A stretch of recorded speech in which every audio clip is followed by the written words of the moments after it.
குட்டி கதையிலேருந்து ஆரம்பிப்போமா?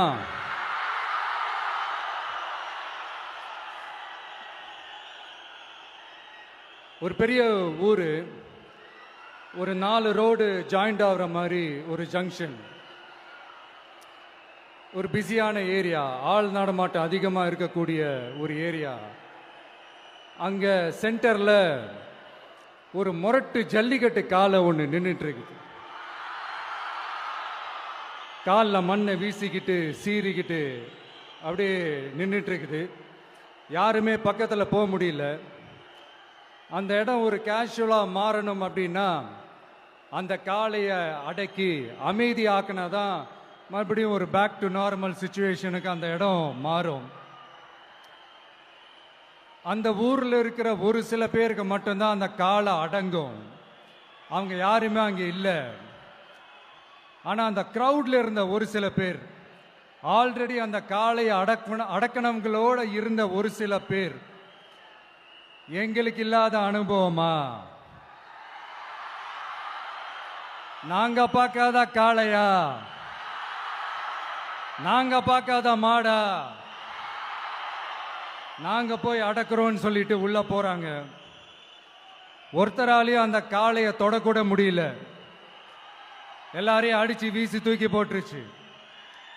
இப்ப என்னடா பண்றது அப்படின்னு பார்க்கும்போது அந்த கூட்டத்தை விலக்கிட்டு ஒரு சின்ன பையன் ஒரு என்ட்ரி ஒன்று கொடுக்குறான்.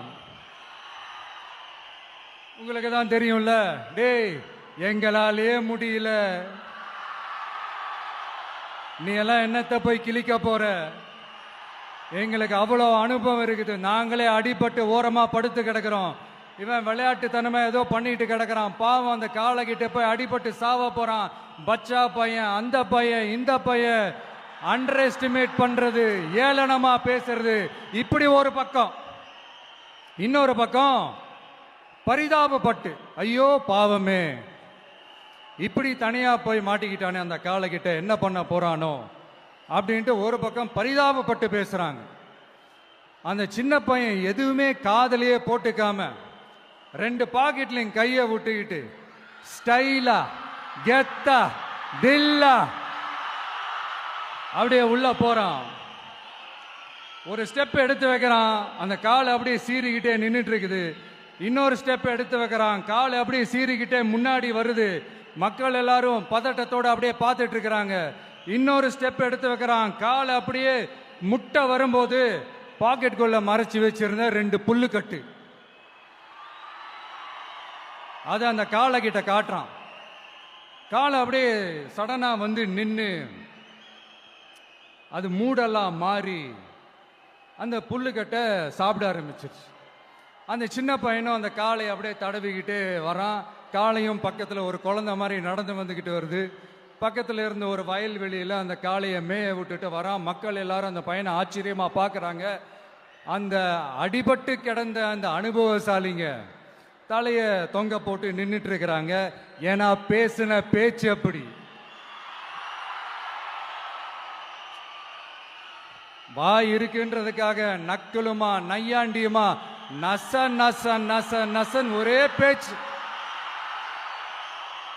என்ன பண்றது, தலையை குனிஞ்சு அப்படியே நின்றுட்டு இருக்கிறாங்க. அங்க ஒரு பெரியவர் வர்றார். வந்து அந்த பையன்கிட்ட கேட்கிறாரு, எப்படிப்பா இப்படி ஒரு முரட்டு காலை சீறிட்டு நின்றுட்டு இருந்தது, எப்படி அந்த காளையை அடக்கின அப்படின்னு கேட்டதுக்கு அந்த பையன் சொல்றான், ஐயா எனக்கு அந்த காளையை பார்த்தா கோபமா இருந்த மாதிரிலாம் எனக்கு தெரியல, அந்த காலை பசியோடு இருந்த மாதிரி இருந்தது. அதனால தான் அந்த புல்லுக்கட்டை காமிச்சவொடனே ஓகே நமக்கு தேவையானது கிடைச்சிருச்சு அப்படின்னோடனே அந்த புல்லுக்கட்டை சாப்பிட்டுட்டு நம்மளோட அப்படியே ஜாலியாக வாக்கிங் வந்துருச்சு அப்படின்னு சொன்னான்.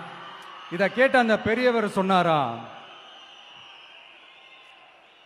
இந்த சின்னவங்க பெரியவங்க, அனுபவம் இருக்கிறவங்க அனுபவம் இல்லாதவங்க இதெல்லாம் விஷயமே கிடையாது. யாரா இருந்தாலும் அந்த சூழலுக்கு ஏற்ற மாதிரி, அந்த சிச்சுவேஷனுக்கு தகுந்த மாதிரி என்ன பண்ணி அந்த ப்ராப்ளமை சால்வ் பண்றான், ஏது பண்ணி அந்த ப்ராப்ளமை சால்வ் பண்றான், அதுதான் விஷயமே, அதுதான் மேட்ரு. ஸோ நீ சூப்பர்ப்பா, என்ன ப்ராப்ளம்